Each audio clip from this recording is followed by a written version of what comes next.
Well, I'm Hillary Richardson. I'm here with Mr. Willie Johnson, Mrs. Letha Johnson, Emily Gunther, and Michael Murphy.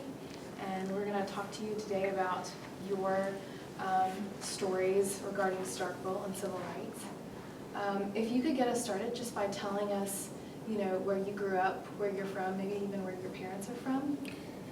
Well, both of my parents are from here in Starkville County. At least I was sort of what you call an outside child. So basically I was raised by my mom. I basically grew up in Nemo here, and she was during that time, like I said, a single parent, and she was raising 3 children at the time, myself, a brother, and a sister. And she worked for the Scales. They used to run the Scales department store here in Starkville years ago, and she worked for them, and she also worked for the Longs. You might have heard of Long Lake, but the Longs have stayed out that way for many years. I began school, did a kindergarten in Nemo, right there at the church that we had. And after that, I attended school over at OCT. At that time when we started, I would walk from Nemo all the way to over there where we call now Henderson High on 82. So How far of a walk was that? Oh, wow. Nemo was right off of Russell. So you're talking about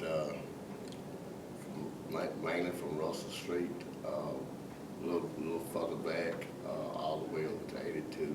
You're talking about, I guess that's probably about 4 or 5 miles. So I did that when I was small and did it every day. And so we walked to school and walked back home until I stayed there for a while. Then we moved into the project, which is over on Long Street, and we moved there. And so from there, I went to high school there. At least we went out of state for a while.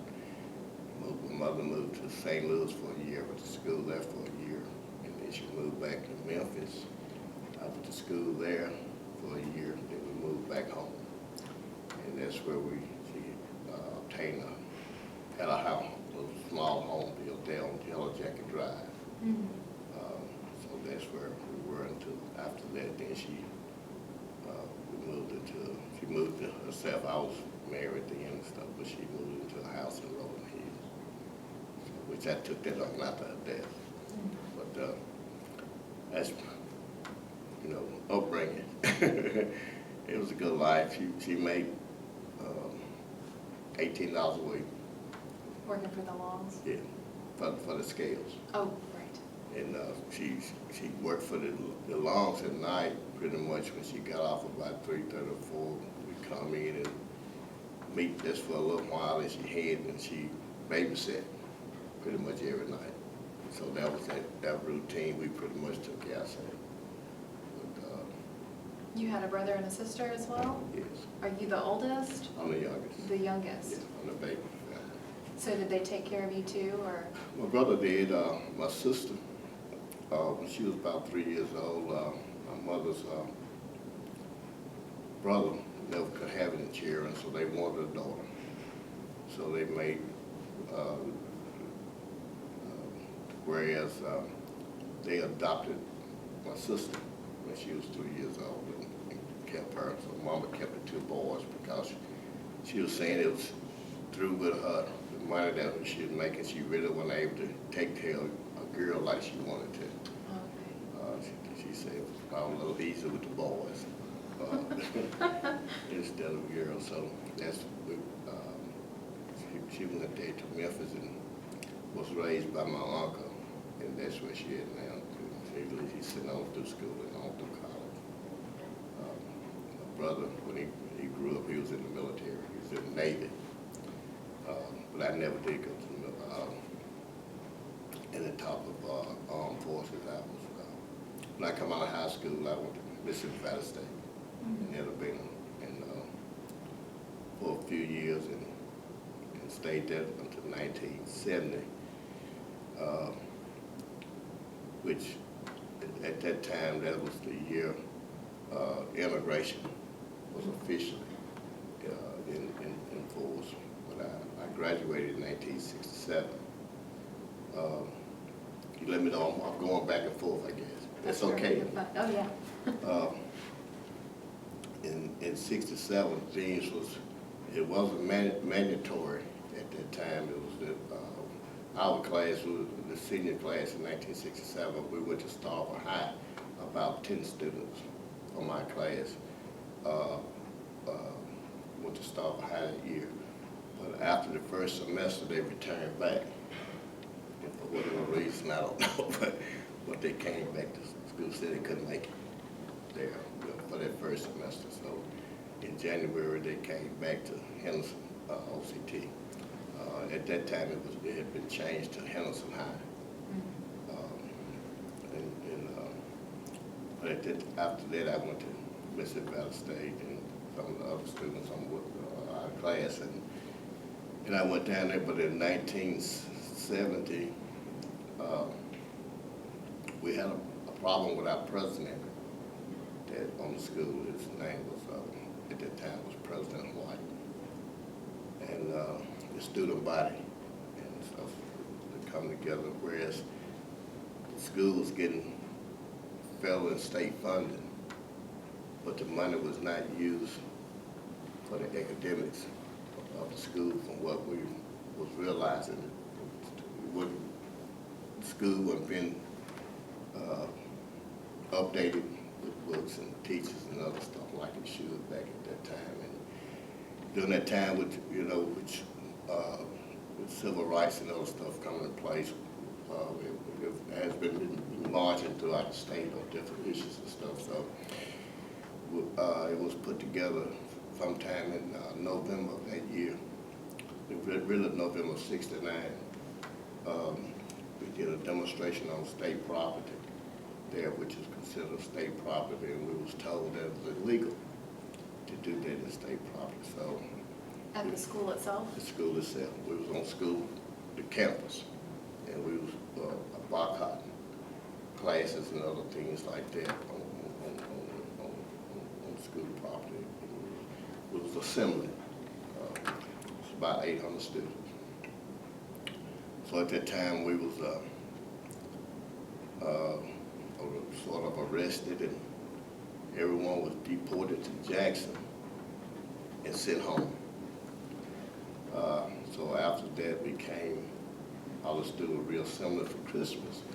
So in some of the, being young people, we said, well, they were serious about what they was doing, and we were too, but we said, well, we'll assemble for doing another demonstration doing it right before Christmas, that they're gonna bus us back home, and we're gonna get early Christmas. So I guess that was in the mindset of some.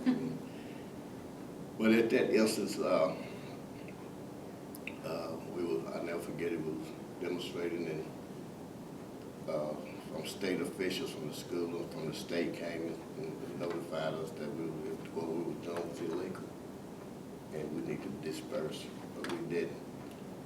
And about 6 o'clock that afternoon, we knew it was in 82, as far as you can see, was lined up with the highway patrol. And they come from everywhere, I guess. I've never seen that many highway patrols in my life. So they got the cars and told us that since we hadn't assembled, they encircled us at that time. And so we still think, well, there's no place that they can house that many students, ladies and boys, 800 and some students. So we said, well, all they're gonna do is take us, bus us back home. When we knew the thing,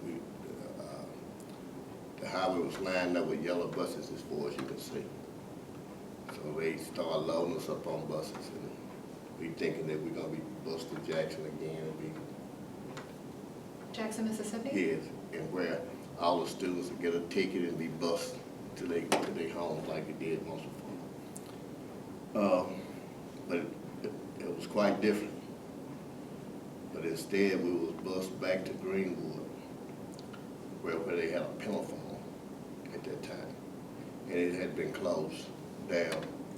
And that's where we was taken, and we was processed there at that penal farm. And we was in one stall, and the ladies and girls was in another stall.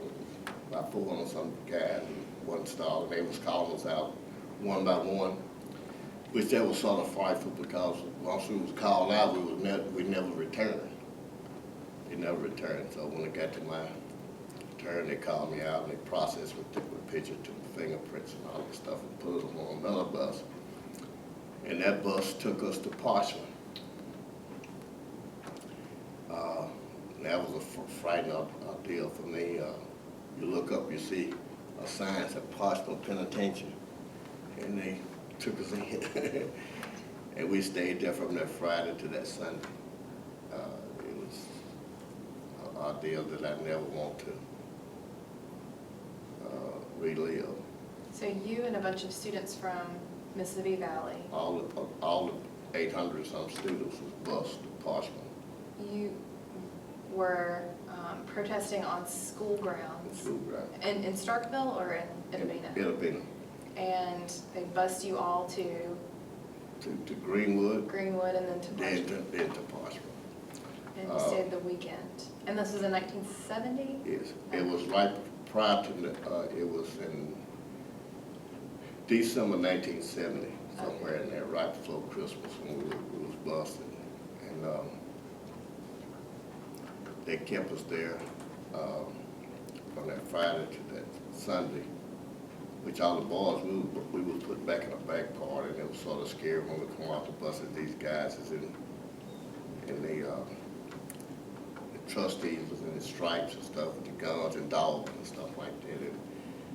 And all our property at that time was taken away from us.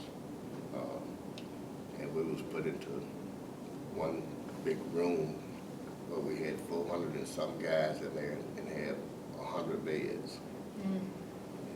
We had to sleep and share that way. And I never forget it. We was given, for breakfast, we get about a handful of eggs. And that was it. Did you get a plate? No. They just put it in your hand? Just put it in your hands. Oh, goodness. And then for lunch, they give you, we didn't get to eat but twice. And later on that day, they had boiled potatoes and a patty, meat patty. We had to reach through the bars to get the potatoes out the water, and they give us a patty to eat. That's how that was done. We asked questions about, you know, why we was there. We knew pretty much that, but we wanted to call someone. Never was offered anything. We was really didn't know nothing. No one told us anything from Friday to that Sunday, about noontime. And that's when they released us, busted us back. But all of our property, everything that we had on us, we never did get back. What did you, do you remember what you lost that weekend? I had my class ring, a watch, and some money, and a necklace. And when we got there, they put everything in those little brown paper bags. And both of them put our names on it. And we asked about it. Once we got outside of this place in the yard, we asked one of the officers there on the ground, said, well, what about our property? They said, well, if you want it, you go back in there and get it. So every once in a while, we just get on the bus. We got on the bus and left. So that was that experience that I had during that time. Were you around in Starkville during any of the boycotting or the protesting that happened either on Main Street or in the school districts? Yes, it was some protesting during that time, and it was right, I believe it was right after that project, because I was coming home every weekend, pretty much to Starkville. But I remember we had a protest here at Starkville, and we participated. This was during our school, right after our school year, I think during the summer of '67 when this happened. And they had a field house that they was not using over on Long Street, over there where the swimming pool right now, right in that area. And so we students, we was boycotting, but that's where they took us and locked us up there, down in the field house. Had that experience, and looked at it, and they kept us there about 2 days, day and a half, overnight until the next day. Something similar to that, but We heard from one of our interviewees that they didn't lock the door, that they put people in that field house and just didn't lock the door. This might have been another protest, so they just left. yeah. Was that the same? I think that was another one. Okay. Yeah, because we were locked up at the time we was there, but I think that probably was after that point, when they didn't want to get that strict with some things. But that went on at that time. I think it was, I'm sure it was during the time we was told not to leave school, the protest, which we did, and that's what happened. We got locked up during that time. So right after that too, I left. Got married. I left for various reasons, and around in March of 1970, somewhere along in there, I moved to Memphis, and I worked up there for a while at 2 places. The juvenile detention center. I was employed, and I worked there for about 2.5 years. I also worked part-time at the Kroger's Bakery in Memphis, which I was making bread. So that was quite an experience to deal with young boys from the age of 8 to 17. And which to me, I never thought,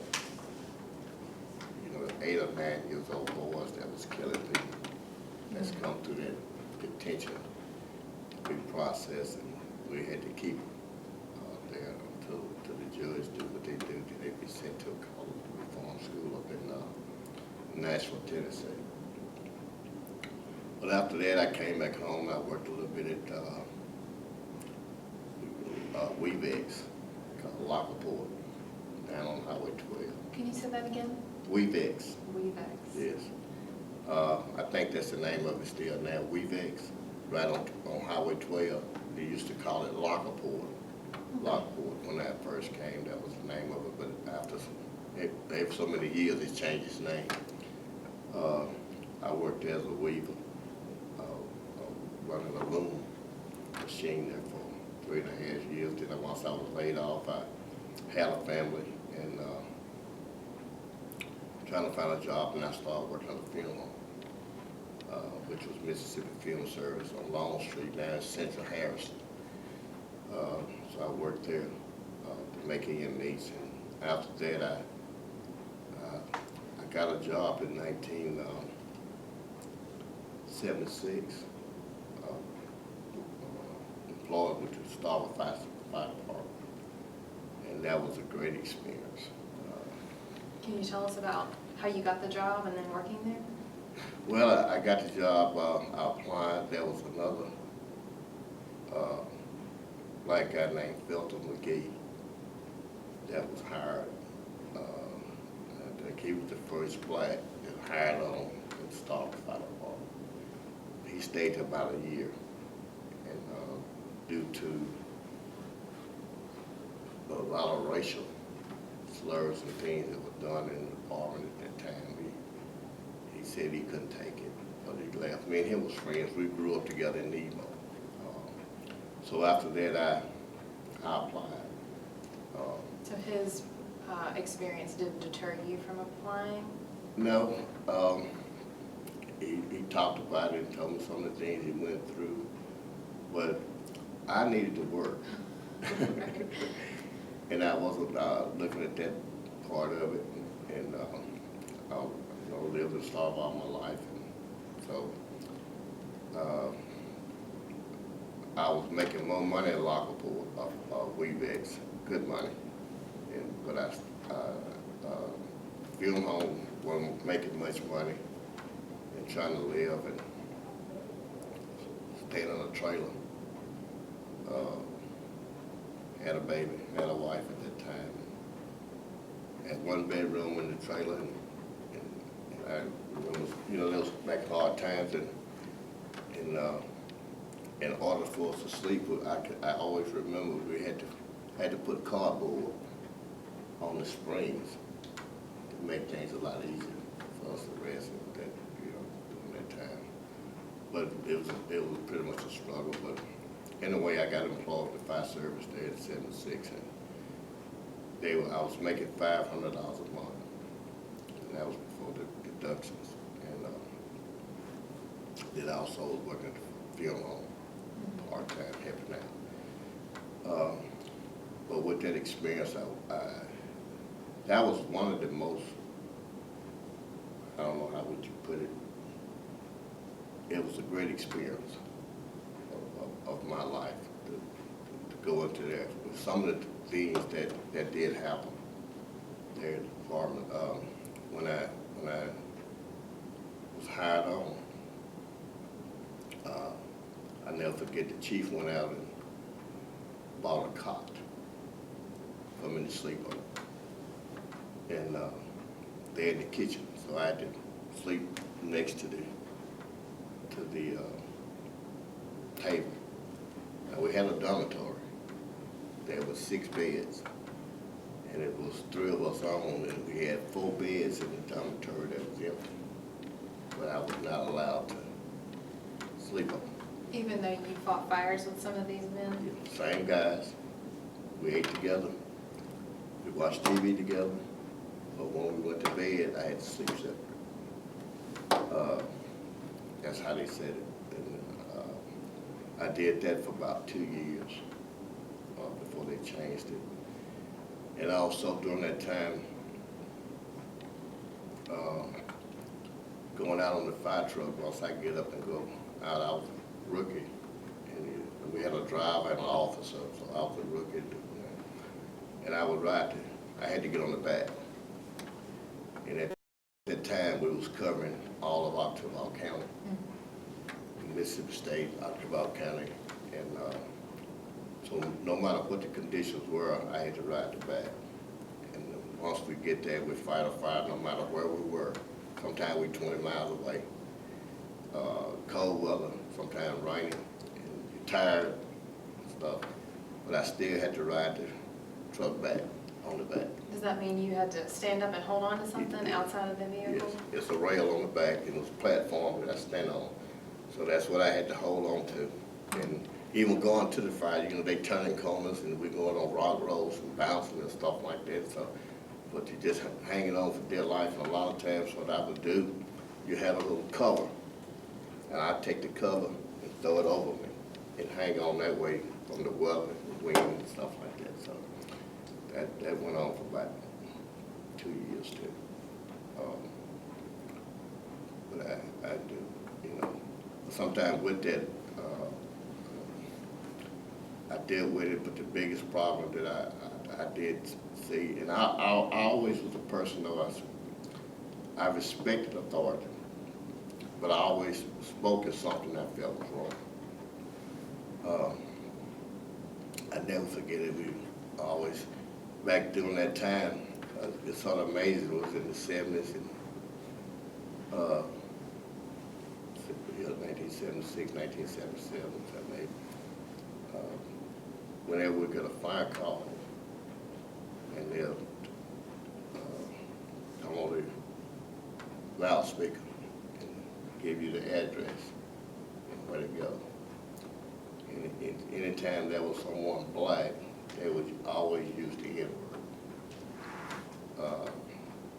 And say you go to such and such an address, and that in person would be standing outside waiting on you to flag you down. It went on for quite a while, and what really sort of got in my gut or in my spirit, we was dispatched out to New Light Road one evening, and they dispatched and they called it. So the fire chief, he always wanted me, for whatever reason, because I was pretty much aggressive in fire service. Whatever he asked me to do, I did it. And he would always want to pick me up, even if myself to go to the fire, because I did it. Fight fires, I didn't have too much fear of it. And this particular day, we was going to the call. I'm sitting there in the truck with him, and so they was dispatching it back to him. So he asked, he said, "What did you say?" He said, "Go on down the road. That end person will be, they'll be standing on the road." They said they standing on the road waiting on you to flag you down. So we got there. What got me was two older people, two older black men and a black lady, older, in their 80s. So I got out, the fire truck got there, they had a grass fire in the back field. So once we got to it, that we went back in. But it bothered me. Some of the other incidents it didn't, because they was younger people, you know, middle age. But I said, now this older folks, they do more respect. That was me.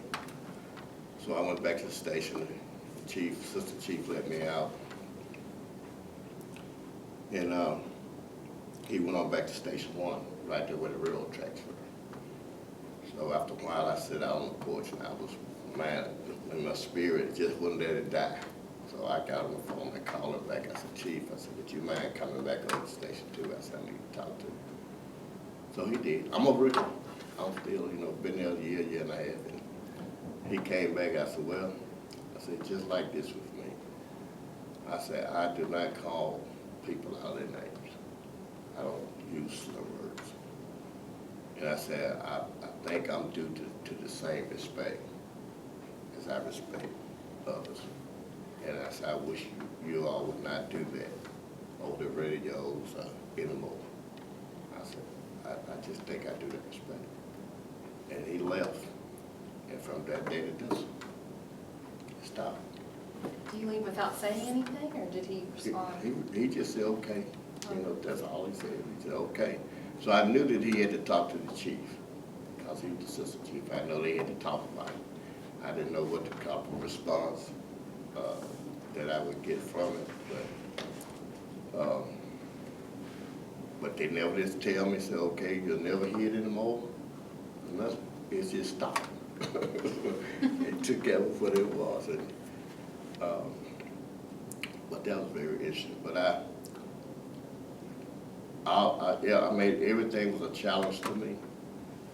Coming up through the fire service, there was always someone else that was white. With promotions, they would get the promotion first, no matter what I done. And I always felt that if one person can do it, I can do it better. And that was my frame of mind.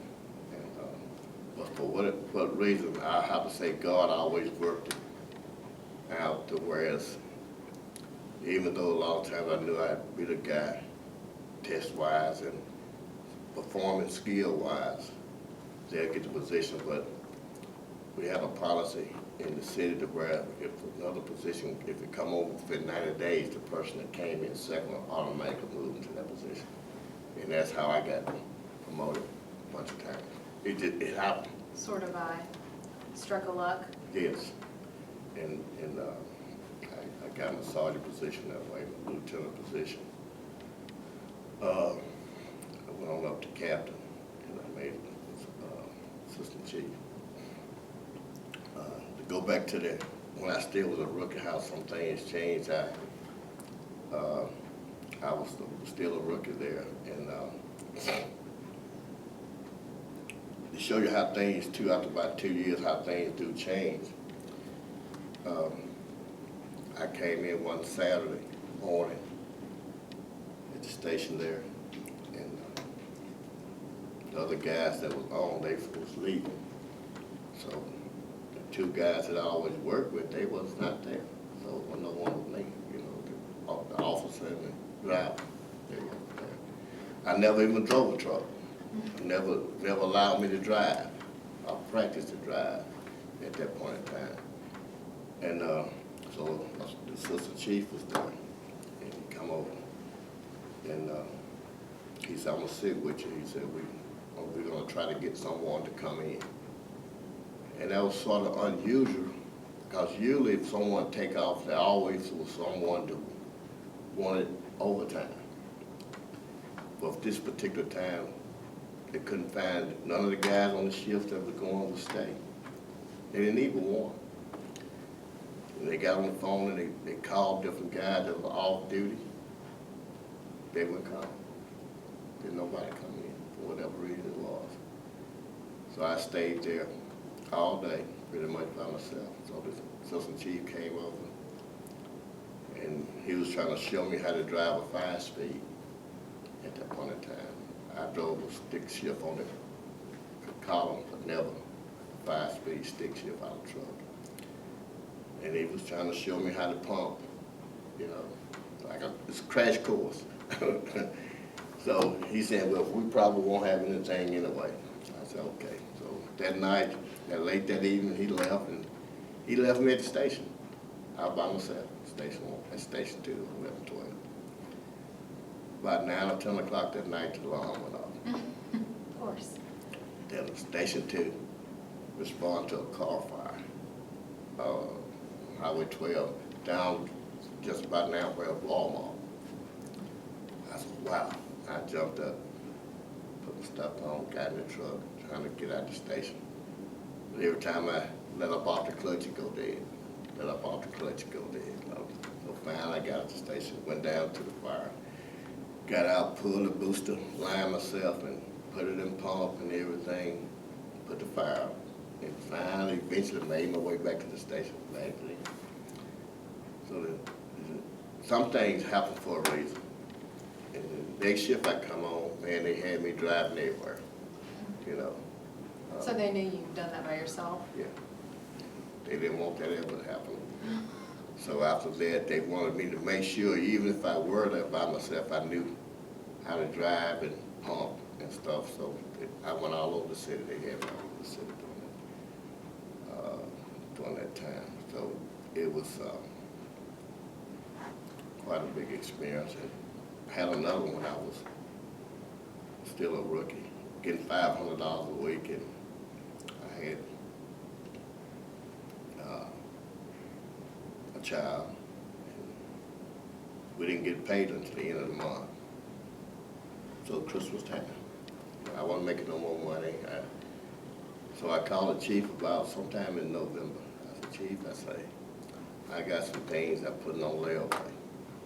Would it be okay if you could ask the mayor and board if they can give me a part of my money for my children can have for Christmas? He said, okay, I'll check into it. I waited 2 weeks, 3 weeks. So we're in the month of December. So I went to him, I said, Chief, I said, what did they say? And they said they could do it. I said, okay. But I'm the type too, I never given up that easy. I didn't give up that easy. So I called the vice mayor, which he was right down the street. His name was Mr. Ball. He ran a tractor company. So I called him and I said, Mr. Ball, I said, this is Willie Johnson. I said, I have a child that I need to, got some Christmas stuff on layaway at Walmart. I said, would you mind checking with the mayor to see if it's possible to give me a part of my check, whatever. I said, the chief tried, he said he was not successful. He said, I'll call you back in a few minutes. About 15 minutes, he called me back. He said, Willie, not only you, he said, but we're gonna give the whole city a half a check on the 15th. So that began, from that point on, the city of Starkville, we stopped getting a check at the end of the month, we started getting a check on the 15th and 30th. Is that every public employee? Every city employee got that. So they put that in place to where that was being done. So you were the person that got that started? You're the reason I get my paycheck on the 15th and the end of the month? Well, thank you for that. It was implemented from that point in time. So that was something that, that happened. But I was just that way. And I never try to hurt nobody, but I try to do my job. But I always try to respect, but I always too knew that if one person couldn't do it, I always had to say I go to the next, up and up, but I always respected the person in position. If he can't, then I have a right to go to the next person, so that's what I did. But it was good, and plus too, I made the rank of assistant chief once I moved on up and into rank, and I had started working at the hospital at that time also. So I was doing both. I worked 24 hours on, then the 2 days I was off, I was at the hospital. So there I was an EMT, and for whatever reason I went in being aggressive, and they made me a supervisor there at the hospital.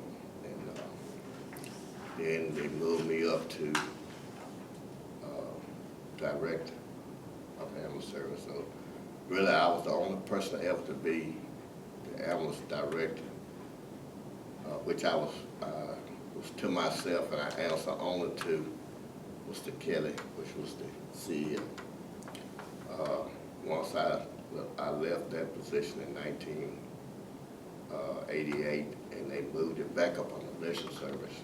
So the person that's over it now is a supervisor. It's not. They never did make another department yet after that point. So I was proud of that.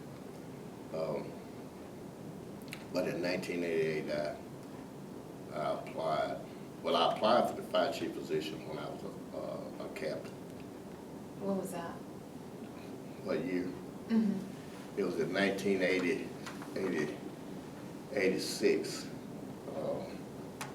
because T.J. Bryant left then. I think he was here about 4 years. So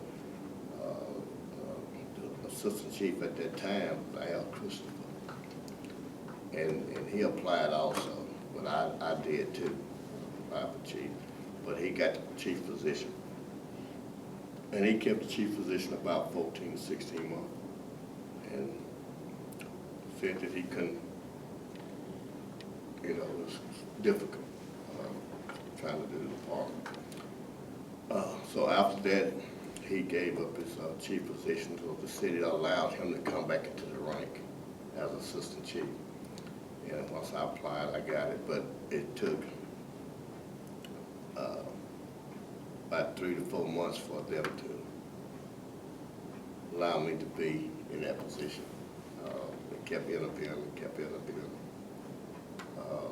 Even though I had the qualification, which still they allowed a volunteer to apply also. I guess I can use names. Mm-hmm. Okay. His name is Kirk Rosenthal. He's the county coordinator at this time. He still is. Mm-hmm. But he was a volunteer at that time, which I thought that was unfair because he was not in the rank structure. We were volunteer firefighter? Yeah, mm-hmm. But we had the rank structure where you had to start how it was systematic from one rank to the other in order to move up. But they allowed him to apply for chief, and it took about 3 to 4 months, and which at that point in time things started then. I knew what I was up against for some of the remarks that were made Do you remember any of those remarks? Yeah, it was made by one of the aldermen, since she was a female at that time. And she told me that how you gonna make it? I said, what you mean? What you mean? She said, well, I done already checked, you was making, I was making about $39,000 to $40,000 a year with both jobs, as assistant chief and plus director. She said, well, we're not gonna pay you but $25,000 a year. And that's all you're gonna get. And I don't know how you're gonna make it. So I told her, I said, well, Ms. Bill, that's sorry, but that's between me and my wife. I left it at that. And I told her, I said, if I ever have to ask you for any more money, I said, I quit. So before you got the job, someone told you they were only gonna pay you this much? No, but I never knew what the position really paid for, because they was paying the other chief more. That left, he was making more. T.J. Bryant, that come out of Alabama, he was making more. I know quite good more. But she told me they was not gonna pay me for $25,000. And she didn't tell you why? So, she said in the interview, really and truly, money was never discussed until then. It was, well, it never was discussed. She just told me what they gonna pay me. And they said, well, we got this range, we'll pay you this amount, start off, and then after such a period of time, we do. That was never stated. But I took the job. And I thank God for it, for some of the things that we were able to do. Some people don't know, but I was a fire chief for 12 years. How long was it when you started working at the fire department to when you became chief? Do you remember? I started at the fire department in January of 1976. I became chief November the 5th, I believe it was November the 5th or December the 5th of 1988. And then you remained the chief For 12 years, until 2000. And what kind of things did you see as the chief versus, you know, a volunteer and a captain and all those other? It was different. As a captain and lieutenant, you pretty much ran your station. And we had at that time 3 stations, and each officer had a captain was at a station, but when assistant chief was off, the captain came down to station 1 and was in the assistant chief capacity, which he ran and saw after all 3 stations at that time. And then once the chief come back, he goes back to the station. That's how it was in place. But this, as a chief, you're looking at all the stations, all the equipment, all the employees. You're dealing with fireground tactics, making sure that you come out, at least last time I observed, and making sure you had the pressure to the men's safety, making sure they can go in fire and come out, safety involved in the equipment, which at that time, it's a lot of things that I have to say God put in my mindset that made things to come to pass. We put it under my leadership. We put the first dive team in, dive rescue team in Ottawa County. It was very difficult at that time because I went to the board for equipment. The same person, she rejected it. I don't know how she had that in his power. How many people did you supervise as chief? Do you remember? It's around about 40 something. Was it, that was in like the 80s, right? Yes. Was that a diverse group of people, or was it? Yes. By that time? Yes, Okay. diverse. What brought things on the pass when I was a lieutenant during the the early 80s, the government come up with a program, what you call a CETA program. CETA? It's called CETA program. How do you spell that? As far as I know, CEDAR. Cedar. Oh, I'm sorry. CETA. Okay. And at that time, whereas the government was putting in place money for people to be trained by the cities to do specific jobs, then the city put up so much money. And these people were working 8-hour shifts. So at that time, we usually wouldn't have, some stations we had just 2 people, sometimes 3. No more than 3. So what they did, they would come in on day shift and work 8 hours and help with fighting fires or whatever else we had doing, washing trucks, taking care of the stations, taking care of the fire hydrants and stuff. We did maintenance on those. We painted them, we cut around and those kind of things that was being done. Then after I think after 6 months period, these men would be evaluated. Then if the city wanted to hire them on at that time, they could. So that right there brought in a lot of diverse. Basically, that's when quite a few blacks was being hired on. In the early 80s? In the early 80s at that time, through the CETA program. They got on in the city, and which at the time too we had what you call a through the not the government, through the federal government, I'll put it like that,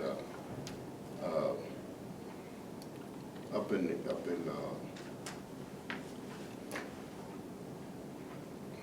when you discriminate, man, you go through the courts and they put a stipulation on the city. Whereas there's a gentleman that filed a discriminatory suit, and they call it the minor decree, and which he warned where it put the city up on the stipulations to whereas they had to hire so many blacks at a certain length of time, and that was in place for a long time. And during that time, that's why some blacks was hired on, because of that minor decree. And they got on the fire department. Up under my administration, there was other blacks that was hired, whereas the promotional system that I put in place, the hiring system that I put in place, I made it fair. I didn't worry about the minor decree. I didn't worry about that. For whatever reason, it took care of itself by being fair. The stipulation for hiring, I put that in place. The testing, the physical part of it, everything was just straightforward. And I had it to where either you did it or you didn't. And it hadn't been like that before you were chief? No. What was it based on before, do you think? It was based on which everyone had what you call you had the testing, you had what call a review board.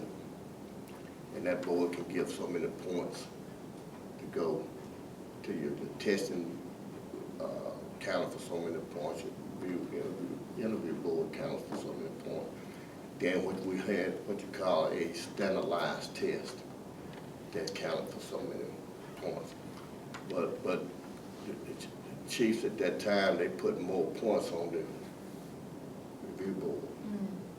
Okay, So people could make decisions. Right, according to who they knew of what. So the review board was 4 whites to 2 blacks. So you see what point? Okay.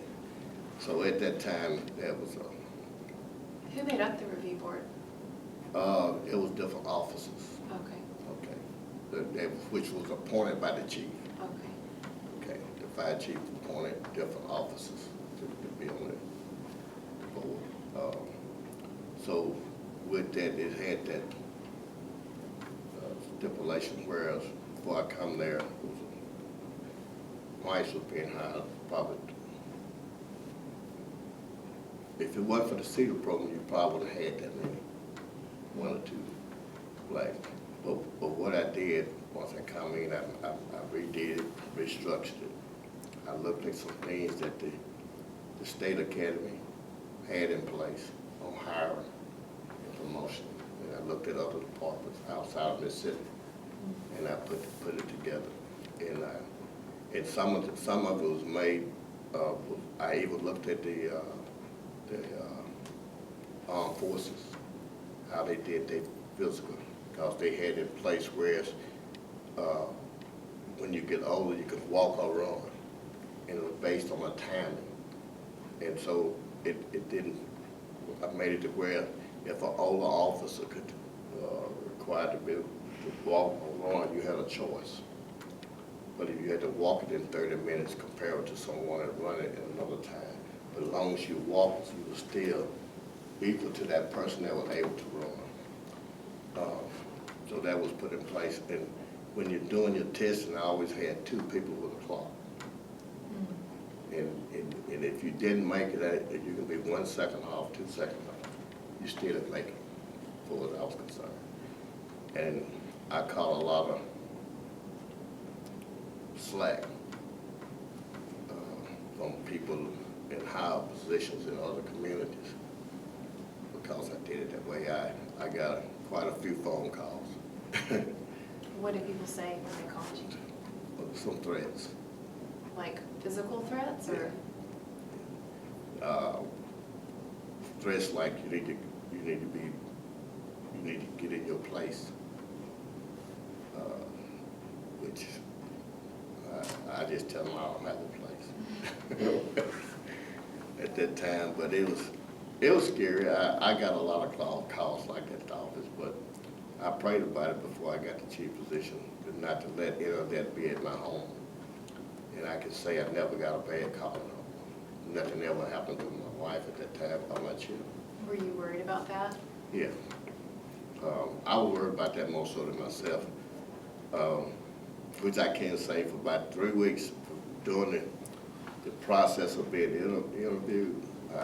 I went in the backyard and prayed every day for that. That's all I asked for. I never asked for nothing else. I just asked for to take care of my wife and my children. Did your wife and children, were they aware that that was a possibility, or did you kind of keep that from them? I talked to them about it and made it a possibility. They was aware of things, you know. And but once I became chief, a lot of things I did keep from them, you know, because they even knew what it were, even me going in as a firefighter. Some, you know, a lot of things that were, even though integration was in 1970 officially, 6 years later, you know, it didn't, it hadn't changed. It didn't change much. And even in the 80s, even when I became chief in 1980, things, still you had some stigma. You had that in place. Me being a black chief, a lot of people, I'm sure, didn't like it. Did you ever experience, you talked about some of the things in your early career, like riding on the back or hearing slurs, and even getting threats over the phone. Did you ever experience any physical violence? I did. See any physical violence firsthand? No, well, I did once. That was trying to be imposed on me. You must have been in danger with working with the fire, and I'm sure you were prepared for that. Yes, but I was in danger even with the other guys that was around me. Because during that time, we had a contract with the county. Whereas we always responded. Back in that time, you had 2 volunteer departments. One was Sturgis, and I think East. it was 2 or 3 in place. But once it was understood in the contract, once I come on the scene, I was in charge.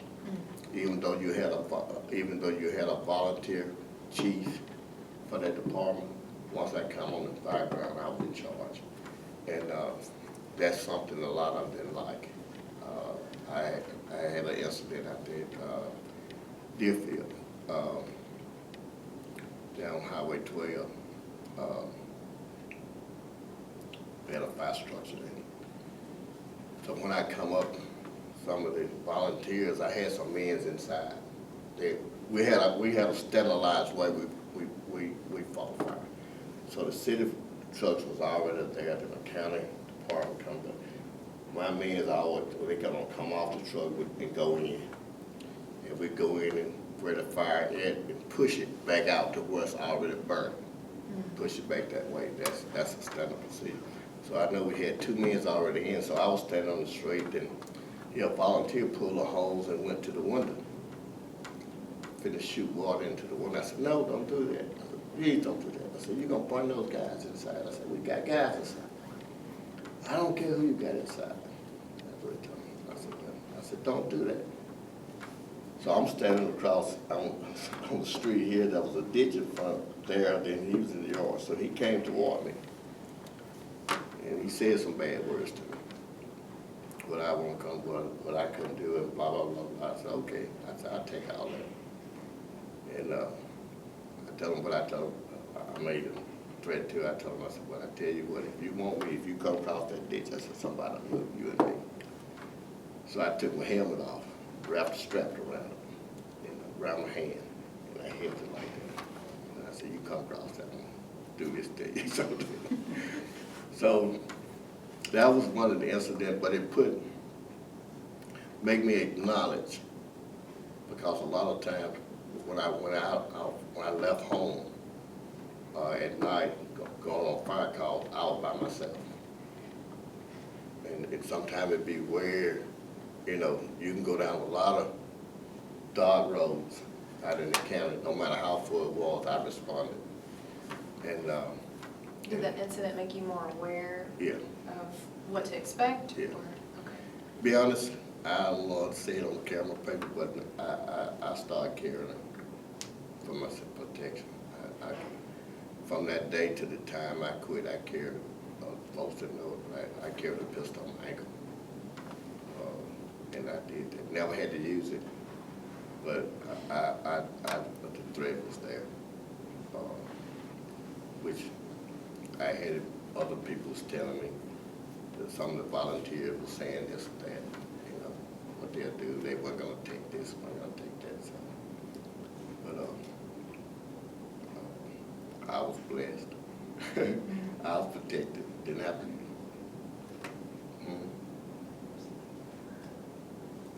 Uh-oh. She couldn't tell me. Yeah, I was the first. I don't know what she said. What's that? He hired the first lady firefighter. Oh, yeah. I forgot about that. Would you like to talk about that? Yeah. Okay. That was an ordeal. When was this? It was in 88. It was about in 2003, 2004, something like that. And it never had a lady firefighter to even apply in Starkville. So it was 2 ladies applied, because if people ask me, can I be a fireman? Yeah. That was just me. But I had a standard test and the physical part that you had to pass, just like a man. But also in my testing, a lady, whereas a man would do push-ups from his hand and a lady would do from her knee. So that's how I had established. It still was fair, but she didn't have to do it stretched out. And these 2 ladies that came up, And be honest, the guys that they went against, they beat them up and down. I was shocked. They didn't have to do push-ups from their knees? Yeah. Oh, okay. They had to do it all, the running, the push-ups, and carrying the hose, your tanks, going up, we would rappel, all that, going through they did the same thing. That was not, they didn't have no weight, no less than the men. They had the same identical thing, other than the push-up part. Had to do pull-ups on the rail, so many, and all that. So they did it. And so I went to the board. I said, well, I have two ladies, and the same lady that's always on me. And I could go ahead and say it now. She was really one of she was the one that took me to court. I ended up in a bad situation. You ain't getting on tape. No ladies, what you gonna do? No ladies gonna be in no fight. Blah, blah, blah, blah. I said, well, what you gonna do? You gonna discriminate? They passed it. Well, we ain't never had it. What you gonna do? I said, well, I'm gonna fix it. Where they gonna sleep at? I said, I'll fix it. So I went back, put out a policy to where when the men go to sleep, where we used to, you can go to sleep any kind of way you want to, when nothing but men. Okay, I put it in place where I purchased shorts. For them, you had to sleep in the issued shorts, or either you had to sleep in issued sweats. Either or, it didn't make no difference. And I put that in place. I put out that the ladies won't make no difference in them, but we're gonna respect them. And over station 3, out there on 389, that station had different rooms, so it was okay. She had their own private room. But the young lady that was down at station 1, she was in dormitory, and that was different. I got a lot of slacks from some of the guys' wives. My husband not gonna sleep in no dormitory no more. So I told them, well, if they didn't want that, then they need to find another job. So, but it worked. We didn't have not the first incident that they stood while they stayed. They proved themselves to be good firefighters, excellent firefighters, and both of them ended up driving. One of them she wasn't no taller than that. And she ended up driving the biggest truck in the department, the ladder truck from Station 1. And she could handle it just as better than the man. But eventually they moved on. But that was quite an experience. But So would you say things changed a lot in Starkville since, are you retired, is that right? yes, So would you say things have changed a lot since you retired as chief, from when you started working at the fire department? no, No, not a lot changed. really digressed. Can you explain more? From talking from a lot of the men, a lot of things that was put in place to make the department very progressive. In the 12 years I was there, it was a decline. A lot of the things that were being done, they took it out of place. They didn't do it anymore. So with that, something that means they didn't want to just sit and wait on fires. We was at the time, I put in place, like I say, the diet team, which the board didn't want to give us anything. So, you know, I always say how God works things out. We had a fire on Main Street that was a dive suit store right on Main Street next to Smith and Biles, right in there where Smith and Biles used to be. So happened it caught on fire. We went there and put the fire out real good, saved a lot of the equipment and stuff like that. So I talked to the owner, and I told him, man, I said, all this gear in here, this dive gear stuff, I said, I wish we had some gear. We tried to do that. He gave me a set, one set, and an extra tank. And that's how we got started. And I put it out to where as we respond to, it's hard to do in a rescue when somebody drowns. By the time we get there, what is over, it's done. We mostly do it's a recovery. And we put it out to the public and different agencies that we had a dive team, a recovery. I sent them off to training down the academy. We had about 10 guys. And so we started doing that. When we knew anything, we had probably about 6, 8 different suits. That was some of it donated to the city bought. So once they saw that it was being done. During that time, between the 3 departments, Starkville, Columbus, and West Point, myself and other 2 chiefs came together and we started what you call hazmat team. That was back in 92, when it was put 92, 93, when it was put together. And each one of us had a piece of equipment that was stationed at each city to respond to a hazmat spill, a hazmat incident. So we put it out there, we would respond. We had all the men's training, all the equipment we needed, the radio equipment. We either had a command post portable that we would respond within a 50-mile radius. We put that in place. Then at that point in time, I got to thinking a little bit more. Since I was in the medical profession, I said, now what more can we do to serve the public from that standpoint? So I went ahead and sent guys to require, in order for promotion, you had to become an EMT. Okay, so that I put that part of the promotional package in the rank. Then I thought about it a little bit more. We were responding to EMTs and helping the ambulance services out on call. I said, well, we can go here a little bit further. I said, we need paramedics. So I went to the board and they okayed it to where I sent guys to school over in Tuscaloosa to become paramedics. And I went to the schooling myself. After you became the chief? Chief, yes. I got a paramedic license too, along with them. I always believed whatever the guys had, I wanted. Other than the only thing I didn't do any diving. that was out. I never did go there.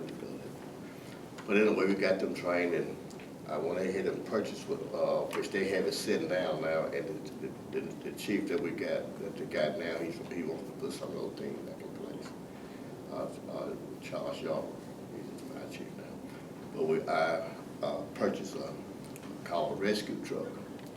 Where in that truck we can transport, just like the ambulance. We can use it on a hazmat, we can use it on a dive rescue, to where as the men can dress in the back of it. To the suits, we had tanks in it and all that kind of stuff to do. Once I left, they set it down. They stopped doing it. But I thought it was a good thing that whereas I put 2 men on that truck on each shift that was qualified to do anything that you can think of in the fire service. That's from diving, hazmat specialists, rope rescue specialists. In of that, these 2 guys were specialized in. But they eliminated that part of it. That's why I think, you know, we're supposed to be there to do a lot of things for the community other than sit and wait on fires. That was a great need, and with that, all that was taken out, pushed back. And all of the guys have come to me and said they wish things was like it used to be, because they had something to do all the time, and they was involved with things. So it was good.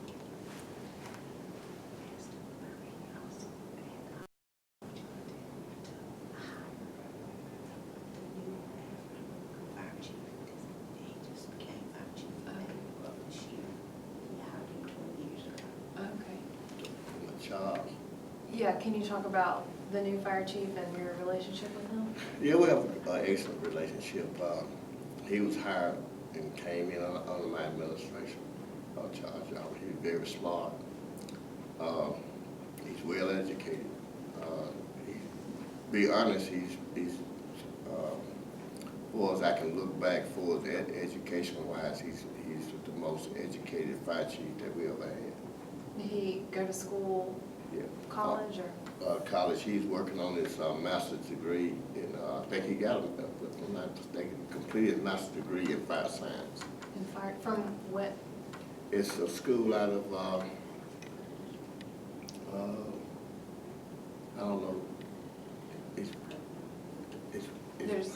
There's a degree in fire science, though. I yes, didn't know that. yes, Okay. yeah. You can get a degree in fire science and a BS or master's. You go on up to, because now there is a national school that a lot of officers do go get what you call officer training to the National Academy. And that was a high deal at that time, but Charles had went even further. And that's not counting the training that you get, all the officer school training you get through the state academy. And when did you hire him? He came on back in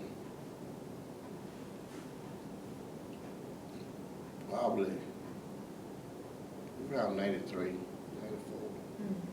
somewhere in there. Big boy. He been 20. He been in there 20 years. Yes. Okay. Yeah, 95.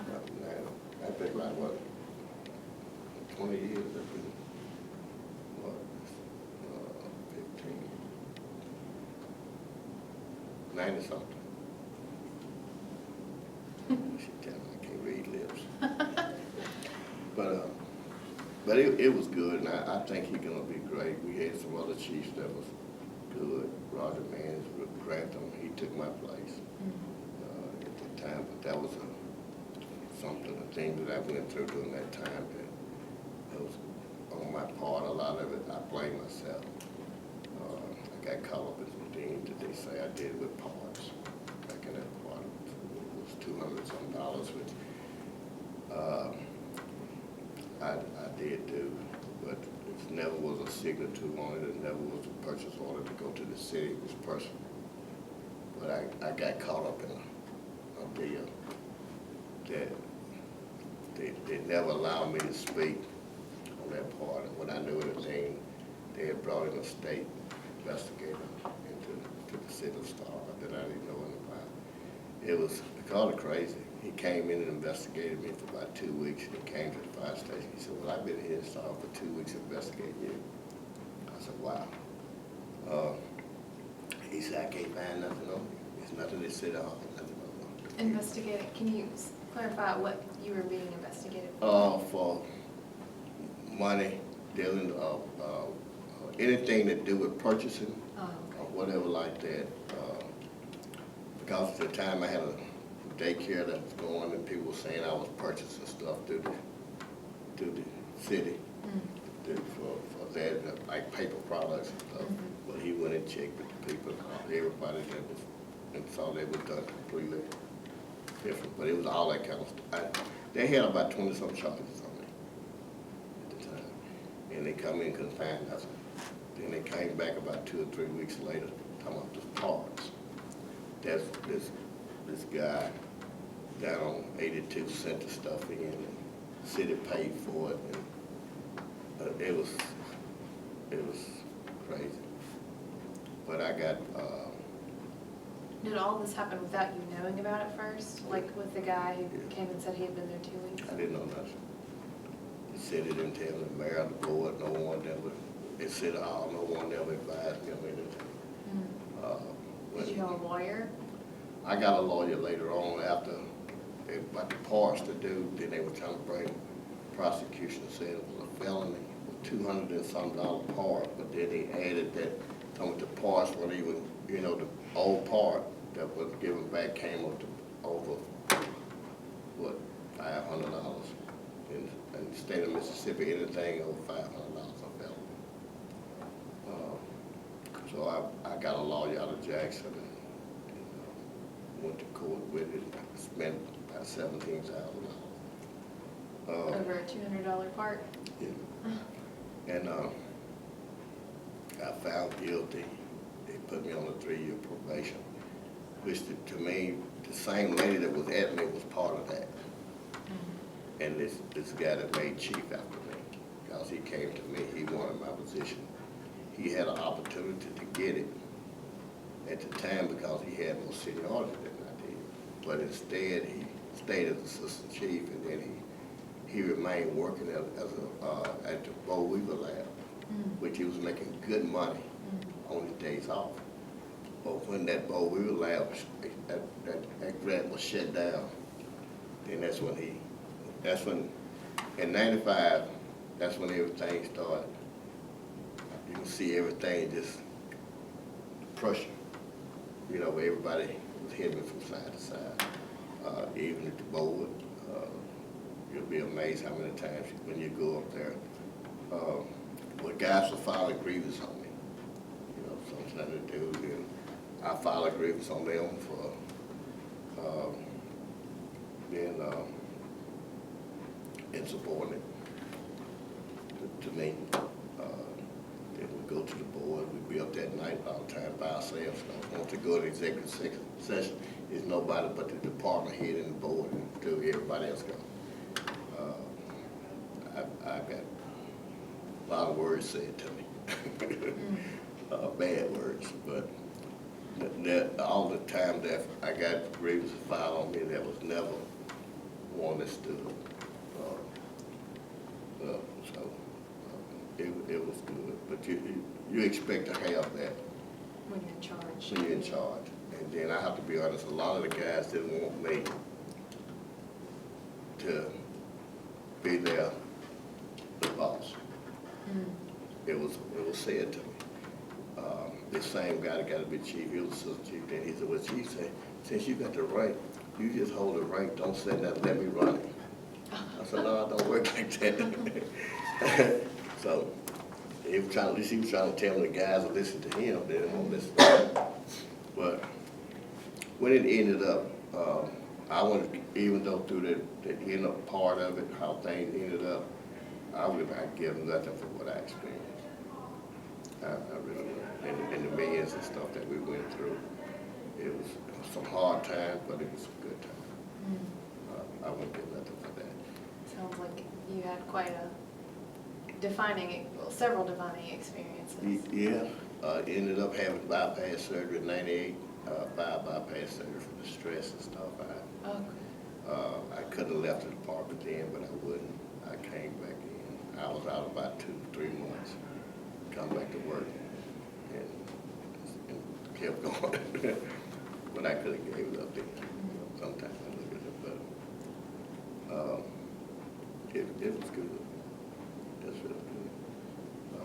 Do you have any follow-up questions that you wanted to ask? I had a few just kind of clarification questions. You had said that you had attended school at the Needmore Church as a child? Yeah, it was a church called, can't think of the name of it. I can get it. But it was old white church. You might have heard of Needmore called the Blue Goose. You ain't heard of that? We've heard of the Needmore community. Okay, so they doing a lot of things over there now, trying to, you know, with the old houses back in there, but the Rains, I don't know, Jimmy Rains, and he was on the police force. They ran the Blue Goose, and right next to it was the church. It was an old white building, and that's where we attended when I was small. From there, but that was right there in Nemo. Pretty much everything we had in Nemo, it was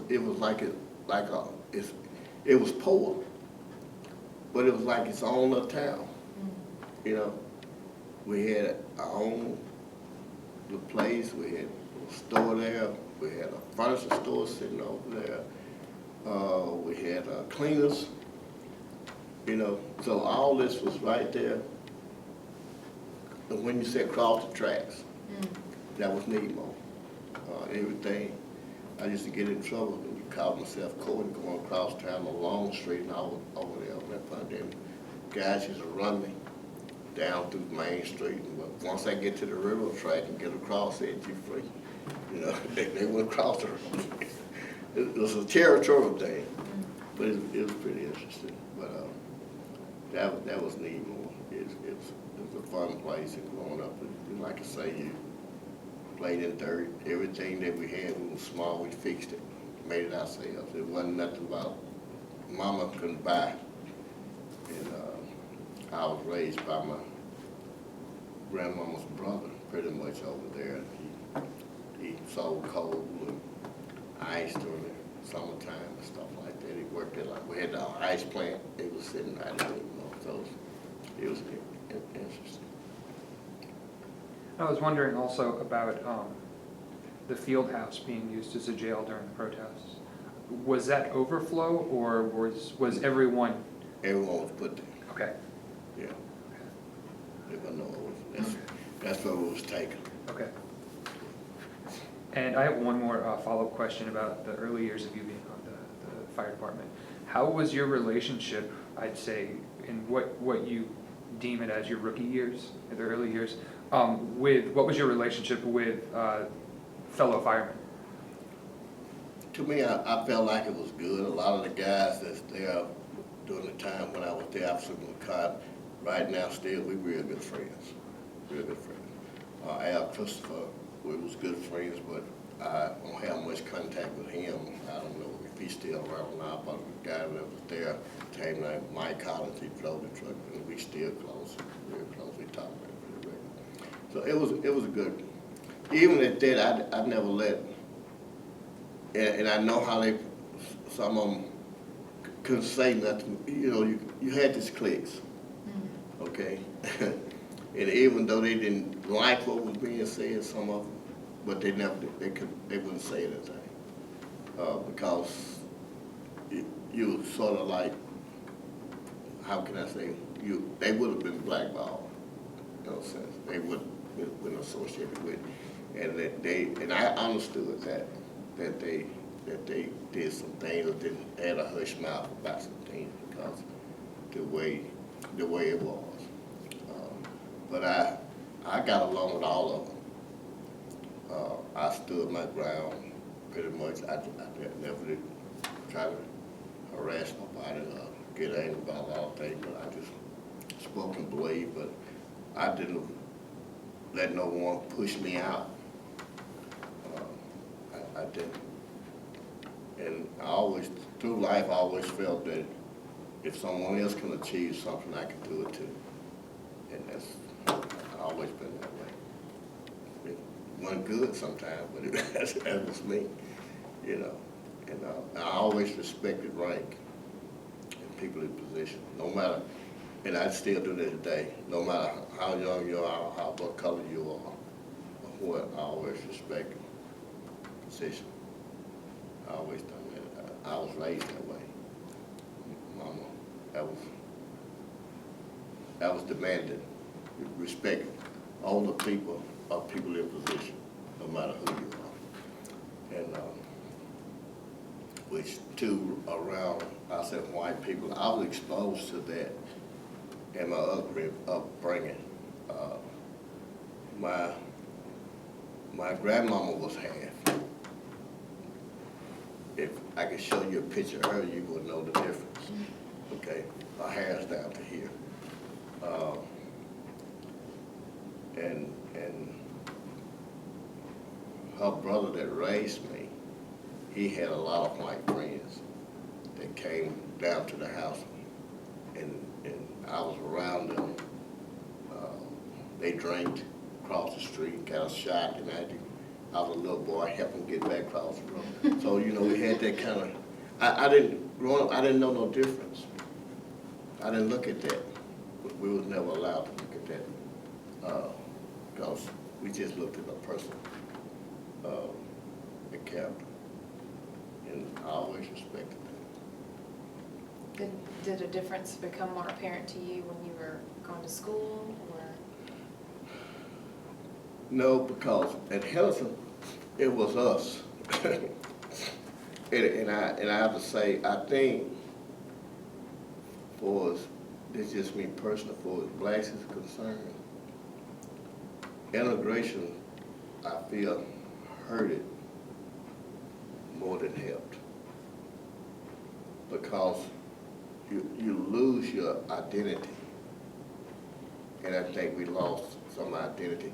I go back into school, I'm saying, when you get rid of some things like discipline and all that, that was got rid of for whatever reason. Back at Henderson, we had that, okay? The teachers demanded respect. You got power. I mean, every year I got with Fit Peters, y'all might know him. Okay, he was the principal. And when I got in high school, he whooped me every year. For a good reason, for not a reason. It didn't make no difference, but I got a whooping every year. And once I got grown, I went to him and told him I respected that because it did help me, you know. But I'm saying that's how the schools were at that time. You didn't do no all this stuff. Yeah, we did little mischievous stuff, true enough, but nothing like what the kids are doing now or being disrespectful. Because, you know, if we did something that called us little stuff that we did is like walking in the hall and not staying next to the wall. You get a whooping. Stopping to get a drink of water. That's the stuff. It very seldom was fights. You know, and if you got a fight, it wasn't no send home. You got in that you got whooped there, and you stayed there. One thing too, we always tell the teacher, whatever you want to do, whoop us, but please don't call mama. My mama never, even today, knew the whoopings that I got at school. I want to do it. So are you saying that with integration, something was lost? Yeah. That part was prevented lost. That part of, I think no matter who you are, there have to be some discipline. And children, you know, it speaks of in the Bible, you know. So I'm saying once you take all that out, I can see, I drove the bus for 14 years for the county. I can see where the children today, it's no respect. It's none of that because and then you got your parents where they don't discipline. You know, it's always a lie to me. My grandkids now, I let them know I said it's a lie. You know, that you don't cross that. Would you say that's a generational difference or something that came after? That's a generational. I can speak of, but when you have children having children. Okay, yeah. Okay, and then if you get into a place, well, I want my children to be better. I'm not gonna discipline them because my parents did me this way. But when you look back at it, it was good. You know, so you got children now running the household. You know, I'm saying that there's no respect. So it's, and I look at, I'm gonna stop it. I look at it similar to the children of Israel. It's a lost generation. And if you go back to 1970 up to now, the children of Israel, they went around for what, 40 years? Okay, you look from 1970 to now, been nearly 40 years? So, being disobedient. And it'll take a long time for our children that's out there, that's doing all this crazy stuff. It's gonna take a long time for that to change. It just me. Other people got a little different reasons, ways to look at it. But I got off the track. You can erase that. Do you have anything else you want to add? We've been talking for almost an hour and a half. So I didn't know. That's okay. But if you want to add anything else about your work or your school. Well, I'm still going to school. Are you in school right now? Yes. I've been in the ministry now for 8 years. Okay. And I'm going to theological school out of Slidell. I've taken a home course. Oh, okay. So I'm working on my BS degree, and I hope to get my master's and maybe my doctorate degree with that. And my wife is the same, she's working on her BS degree and that, so. I was always steady trying to, So education's important to yeah, you? yeah, it is. Keep on, and I try to tell young people that's important, to get an education, don't ever stop always doing something. Mhm.